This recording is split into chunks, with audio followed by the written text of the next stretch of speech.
Assalamualaikum dan salam sejahtera. Anda bersama saya Sanaya dan ini agenda Awani. Dalam apa sahaja perkara kita perlu dan juga memanfaatkan apa sahaja bentuk strategi dalam menangani COVID-19. Perkara yang perlu adalah bagi memantapkan tahap kesiapsiagaan sistem kesihatan dalam mengurus pandemik COVID-19.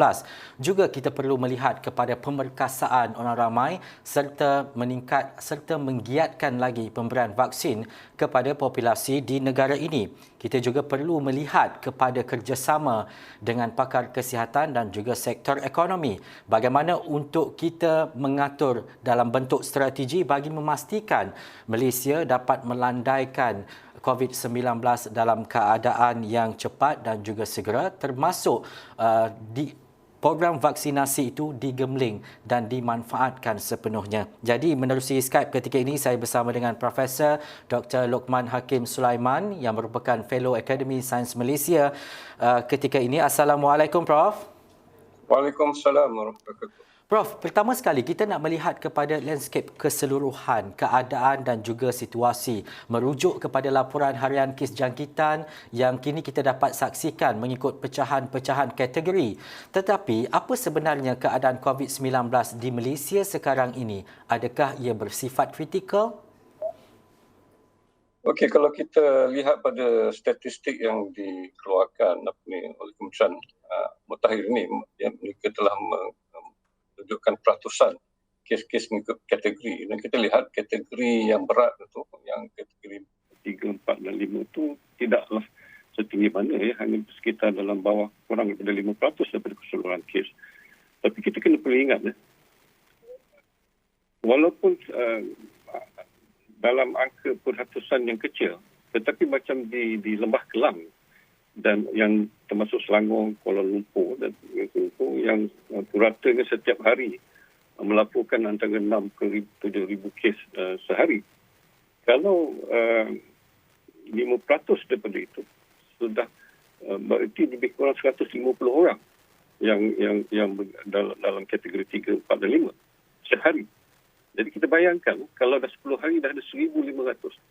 Jadi kesannya kepada sistem kesihatan tak cukup berat. Dan itu yang dialami oleh Lembah Kelang sekarang, di mana keupayaan hospital-hospital kita untuk menampung keperluan sakit-sakit yang perlu dirawat di hospital dan juga di ICU agak tertekan. Jadi ini menyebabkan kenapa kita boleh anggap di Lembah Kelang ini semacam dalam keadaan satu krisis. Sebab kemudahan keperluan ICU itu cukup amat terdesak sekarang. Di mana penggunaan katil-katil ICU umpamanya telah mencapai lebih daripada 90% dan setengah-setengah hospital lebih daripada itu. Jadi keadaan ini menimbulkan satu keadaan yang agak genting di Lembah Kelang. Tapi di negeri-negeri lain mungkin tidak ada lagi berlaku keadaan sedemikian. Tapi di Lembah Kelang memang ternyata keadaannya agak kritikal.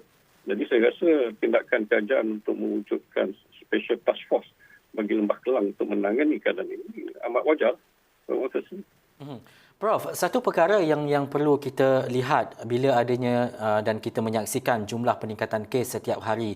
Perkara-perkara ini kita nak tahu mungkin kenapa berlakunya peningkatan kes. Mungkin ada yang menyatakan bahawa mungkin disebabkan SOP, keadaan dan juga situasi semasa. Ada juga yang beranggapan ia disebabkan oleh varian baharu seperti Delta dan sebagainya. Tetapi adakah perkara yang sudah kita lakukan, strategi pelaksanaan ini sudah mencukupi untuk mengekang penularan ini?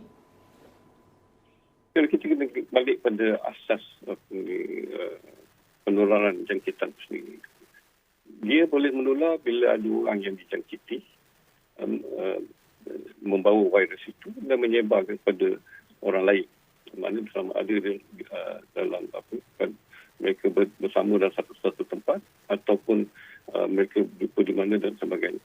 Jadi upayaan kita untuk mengesan semua yang dijangkiti yang berisiko untuk menyebarkan penjangkitan itu dan keupayaan kita untuk mengesan semua kontak rapat mereka ini dan kemudiannya mengasingkan mereka, itulah yang menjadi pada kaedah yang paling penting untuk mencegah berlaku penularan. Tapi kalau kita lihat di Lembah Kelang, kita telah menjalani MCO dah begitu lama. Tetapi aktiviti ekonomi itu berjalan seperti biasa. Ramai juga orang masih keluar pergi bekerja dan sebagainya. Mana aktiviti kehidupan itu masih berjalan. Tetapi keupayaan kita mengesan mereka yang jangkiti itu. Kalau kita dapat kesan, kita tahu siapa yang menjangkiti dan kita boleh asingkan mereka daripada bercampur dengan orang lain, kita dapat mengurangkan penularan tersebut. Tapi ini masalah kita sekarang. Upayaan kita mengesan semua mereka yang sepatutnya dijangkiti, yang dijangkiti dan sepatutnya dikuarantin, tetapi kita gagal untuk melaksanakan itu. Jadi dalam konteks penularan COVID sekarang, mereka yang paling berisiko tinggi untuk menularkan pada orang lain adalah mereka yang bergejala. Kita kena beri kemampuan pada mereka yang bergejala ni dulu. Sebab mereka inilah, orang yang bergejala ni biasanya dia akan membawa load virus yang jauh lebih tinggi berbanding orang yang tidak ada gejala, tak ada simptom. Ya.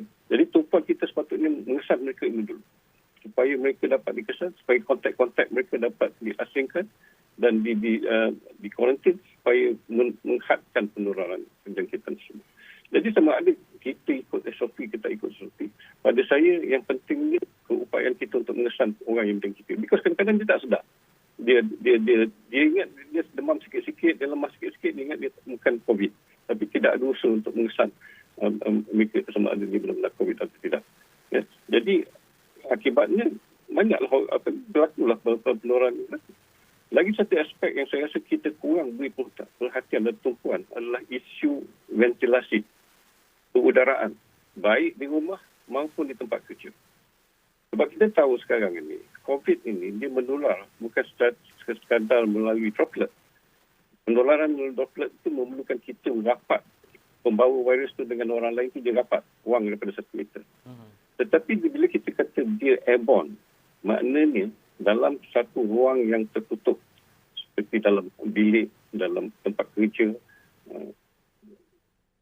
virus tersebut boleh terampai di udara untuk satu tempoh yang masuk. Jadi jika ventilasi dalam tempat bilik ruang tersebut tidak sempurna, jadi risiko untuk dia menjangkiti orang lain, orang yang masuk ke ruang tersebut akan lebih tinggi. Sebab itu, mesej yang patut kita juga tekankan kepada masyarakat adalah untuk memperbaiki pengudaraan baik dalam rumah ataupun di tempat kerja. Kalau boleh buka pintu dan pasang kipas dan sebagainya, dan supaya udaraan itu beredar, udara itu beredar dengan lebih baik dan mengurangkan risiko jangkitan. Begitu juga di tempat kerja. Banyak keadaan-keadaan engineering atau kejuaraan yang boleh diambil untuk mengurangkan risiko penularan jangkitan di tempat kerja dan sebagainya. Jadi usaha ini perlu juga diberi penekanan oleh kerajaan supaya kita dapat mengurangkan lagi risiko penularan jangkitan. Daripada apa yang Prof nyatakan tadi, selain daripada pengudaraan yang baik, Prof menyatakan berhubung dengan pengesanan kontak dan sebagainya, adakah kita mempunyai masalah yang serius menjadi persoalan berkaitan dengan keupayaan, keupayaan pegawai perubatan ataupun frontliner bagi menampung situasi dan juga keadaan? Kalau kita lihat CAC juga penuh dan juga keadaan situasi sekarang yang menuntut kepada ke mana nak pergi dan sebagainya ketika ini, Prof? Keupayaan semua memang agak tertekan. Bukan hanya perubatan, mana setiap peringkat perkhidmatan kesihatan itu sendiri. Tapi yang CAC yang di tempat-tempat rawatan tu mereka yang sampai bergejala. Tapi masalah mereka yang belum, yang tidak dikesankan dari upayaan kita untuk mengesan mereka. Ini pada saya strategi pengesanan kes itu perlu diubah dalam konteks di Kuala Lumpur ini. Ya? Di Kuala Lumpur ini sebab keadaan sudah begitu berat. Matlamat kita sebenarnya yang utama adalah untuk memastikan mereka yang bergejala dipantau dengan baik dan supaya apabila mereka perlu mendapat rawatan hospital, mereka bersegera ke hospital untuk diberi rawatan. Untuk mengelakkan berlaku kematian. Pada saya, berlaku kejadian kematian sebelum sampai ke hospital ataupun dipanggil BID, brought in death tu, adalah satu menunjukkan bahawa kita telah gagal dalam mengesan awal sakit-sakit ini. Mereka yang bergejala. Mungkin sebab kenapa, mungkin keedah pemesanan tu juga satu isu yang besar. Kalau kita bergantung pada PCR dan sebagainya, mungkin accessibility kepada ujian diagnosis ini mahal dan sebagainya. Sebab itu saya pada banyak katakan di Kuala Lumpur ni, dalam kita perlu memasuki fasa apa yang kita panggil fasa mitigasi sepenuhnya. Kita tidak boleh lagi konten, tak boleh lagi nak menghalang penyebaran jangkitan itu jangan meluas dalam masyarakat. Sebab jangkitan itu memang dah meluas dalam masyarakat. Yeah. Tapi yang penting sekarang adalah untuk memastikan mereka yang bergejala dapat dipantau. Dan ini dengan menggunakan kaedah-kaedah diagnosis yang lebih mudah sekarang ini. Umpamanya penggunaan RTK, Rapid Test Kit Antigen, yang menggunakan ILU sekarang yang telah diluluskan oleh pihak berkuasa peranti perubatan. Jadi kaedah-kaedah seperti ini yang patut kita gunakan. Supaya diagnosis COVID itu dapat dibuat dengan lebih cepat. Dalam tempoh 30 minit kita dah boleh dapat melakukan. Dan saya supaya kerajaan subsidi harga supaya ini mudah diperoleh di mana-mana saja dan rakyat yang mengalami dapat melakukan ujian dengan cepat. Dan bila kita tahu dia dah positif, dia bergejala, kita boleh pantau dia dengan lebih rapi. Begitu juga dengan kontak-kontak mereka yang rapat dengan mereka supaya kita boleh kuarantinkan mereka. Dengan keadaan ini kita dapat cuba menangani dua keadaan. Satu, mengurangkan perebakan jangkitan daripada mereka yang bergejala kepada orang yang tidak bergejala dengan mengkuarantinkan mereka dalam rumah masing-masing ataupun tempat pengasihan lain. Dan samping itu, kita dapat memantau mereka yang bergejala ini. Apabila timbul gejala yang memerlukan mereka ke hospital, mereka boleh dirujuk ke hospital dengan segera untuk mendapat rawatan. Masalah kematian ini kadang-kadang kelewatan sampai ke hospital untuk mendapat rawatan yang sewajarnya. Itu menjadi satu isu besar. Dan di Lembah Kelang kita berhadapan dengan keadaan keupayaan hospital untuk menampung bilangan kes yang bermakin bertambah.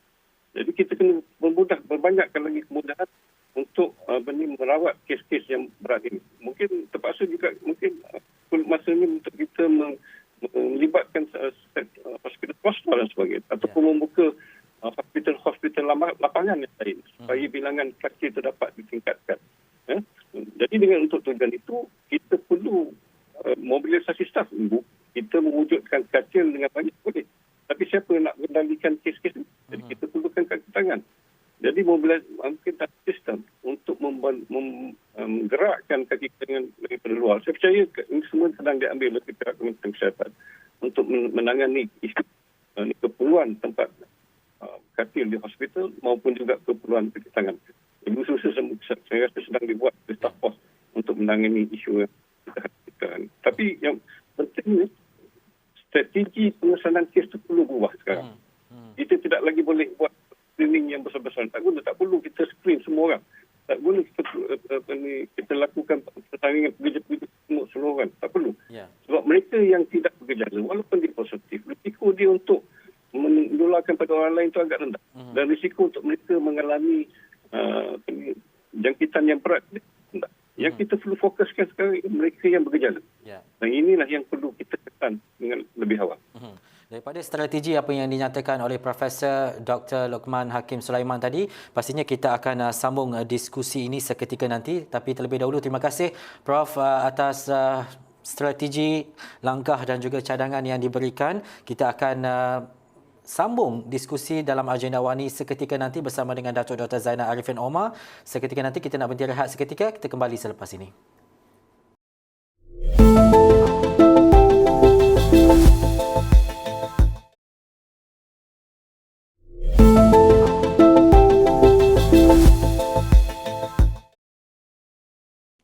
Baik, kembali dalam agenda awani. Tadi kita sudah bercakap dengan Profesor Lokman berkaitan dengan antara strategi dan juga pelaksanaan yang perlu diperkasakan, termasuk bagaimana pengudaraan di rumah, di tempat kerja dan sebagainya, termasuk pengesanan kepada mereka yang positif COVID-19 itu harus dipertingkatkan menerusi ujian kit dan sebagainya. Tetapi ketika ini saya langsung bersama dengan Datuk Dr. Zainal Arifin Omar, Presiden Persatuan Pakar Perubatan Kesihatan Awam Malaysia. Datuk, terima kasih kerana bersama dengan agenda awani. Tetapi Datuk melihat kepada strategi yang mungkin tadi dinyatakan oleh Prof. Lokman. Tetapi untuk kita melihat kepada strategi lain, contohnya dalam kita memastikan agar perjalanan COVID-19 ini yang telah melewati setahun lebih ini dapat dihentikan segera, ataupun kita bersedia sebenarnya dalam situasi hidup dalam endemik COVID-19 ini, Datuk? Ya, kami nampak sebenarnya selain daripada pengukuhan strategi yang disebutkan tadi, satu elemen, satu yang sangat penting adalah kepahaman dan juga tindakan oleh komuniti. Ya. 3 area yang sangat penting yang saya rasakan perlu dilakukan ialah pertama dari segi kepahaman berkenaan dengan kes, ya, itu kategori 1, 2, kemudian pemantauan di rumah, ya. Kemudian adalah apa kita panggil contact tracing, iaitu kalau mereka ada terdedah pada kontak atau mereka ada kontak di dalam pelanggan keluarga mereka, apa mereka kena buat. Dan yang ketiga adalah pelaksanaan SOP di mana saja kita berada. Jadi ini adalah sangat penting di samping strategi lain termasuk vaksinasi lah. Ya, saya. Dan juga Datuk, kita melihat kepada pelbagai bentuk strategi yang telah pun kita laksanakan sejak pandemik ini mula menular. Mungkin keadaan dan juga situasi di negeri dan juga di Lembah Kelang dan Selangor ini berbeza dengan negeri-negeri lain yang mungkin sudah berada di fasa kedua, termasuk di Labuan sendiri. Tetapi adakah strategi itu perlu diguna pakai dalam tumpuan secara keseluruhan, ataupun kita kena merubah strategi itu dalam bentuk tempat dan juga lokaliti tertentu? Ya, betul. Sebab epicenter atau kes yang banyak berlaku di Lembah Kelang. Manakala negeri-negeri atau daerah-daerah lain kita rasa agak lega lah. Ya. Jadi seperti contoh di negeri Perlis, Kedah di utara, di Pahang, di Terengganu. Jadi kawasan-kawasan ini mesti mempunyai strategi ataupun SOP sendiri. Misalnya katalah contoh bagaimana Labuan boleh dibuka atau Langkawi boleh dibenarkan untuk pembukaan domestic tourism.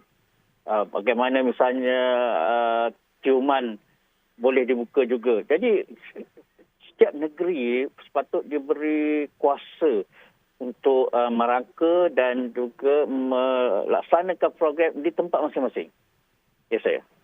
Dan juga Datuk, adakah strategi ataupun langkah ini seperti yang Datuk nyatakan tadi, memberi kebenaran untuk negeri membuat keputusan ataupun penilaian sendiri terhadap COVID-19 ini nanti memungkinkan sekiranya bila kita tidak mencapai herd immunity secara total, ia akan merisikokan kawasan-kawasan terbabit?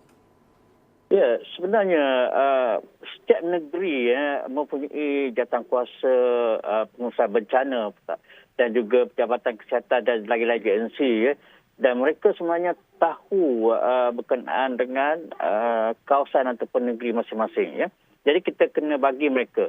Tetapi biar pengurusan itu di negeri, jangan misalnya kita bagi kebenaran untuk rentas negeri, tak bolehlah. Tetapi mereka mengikuti garis panduan secara umum, kemudian mereka customizekan pada tempat mereka. Saya rasa ini adalah sangat penting kerana kita telah lama, di samping itu kita juga dapat meningkatkan vaksinasi di tempat masing-masing lah. Ya. Datuk, strategi vaksin, program imunisasi ataupun vaksinasi Malaysia antara yang terpantas di dunia. Vaksin jawapan kepada penyebaran cepat varian Delta. Tetapi, bagaimana dengan prestasi pemberian vaksin sekarang ini? Pemberian dan juga penerimaan termasuk tumpuan-tumpuan tertentu pemberian vaksin ini bukan sahaja tertumpu kepada PPV Mega dan sebagainya. Ya, kita lihat ada dua kelompok yang kita kena bagi tumpuan. Pertama adalah masyarakat umum. Jadi sekarang ni saya rasa kita telah adakan banyak kempen-kempen, pusat-pusat outreach untuk membagi. Dan saya rasa kalau ada vaksin atau bekalan yang cukup, kita tidak ada apa-apa masalah untuk meningkatkan dengan cepat. Kemudian kita tumpukan kepada kelompok-kelompok seperti di kilang ataupun penuntut sekolah. Untuk golongan ini, contohnya di kilang-kilang, kita boleh mulakan pemberian vaksin secara 24 jam. Jadi saya rasakan bila ada bekalan dan perancangan, dan kita tidak berharap kepada PPV Mega, tapi menggunakan outreach yang lain lah. Ya.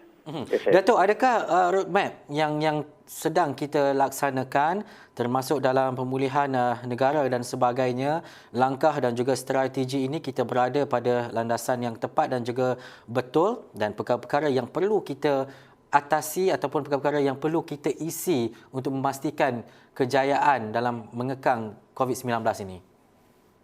Ya, kita rasa pelan yang ada ni mungkin boleh mencapai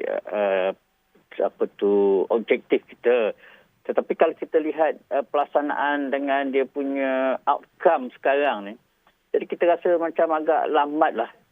Ya, mungkin Ogos ataupun September baru kita nampak perubahan yang ketara lah. Ya. Jadi apa yang perlu dibuat seperti yang disebutkan tadi, supaya kita betul-betul berhentikan transmission jangkitan kes tu melalui pengesanan kes-kes bergejala, isolasi dan juga kita buat contact tracing lah selain daripada vaksin. Ya.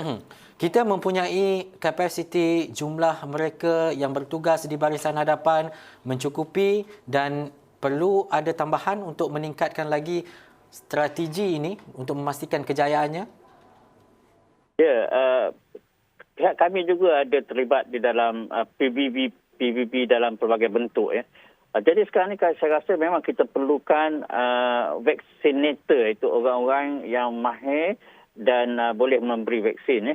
Jadi golongan ini kena bertingkatkan dan kita luaskan contohnya kepada doktor, pada jururawat, pada pekerja-pekerja kontrak, ahli farmasi dan sesiapa saja yang mempunyai kemahiran dan juga boleh melakukan. Jadi kita tidak boleh lihat pada kumpulan yang ada sekarang, ya.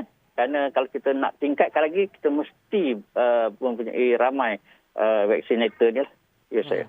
Bagaimana kerjasama yang dan juga langkah yang dinyatakan oleh Datuk dan juga tim ini mampu diselaraskan? Mungkin di peringkat Kementerian Kesihatan Malaysia contohnya, di peringkat MKN dan kerajaan untuk sama-sama duduk memahami keadaan dan juga situasi ini. Apa langkah seterusnya, Datuk?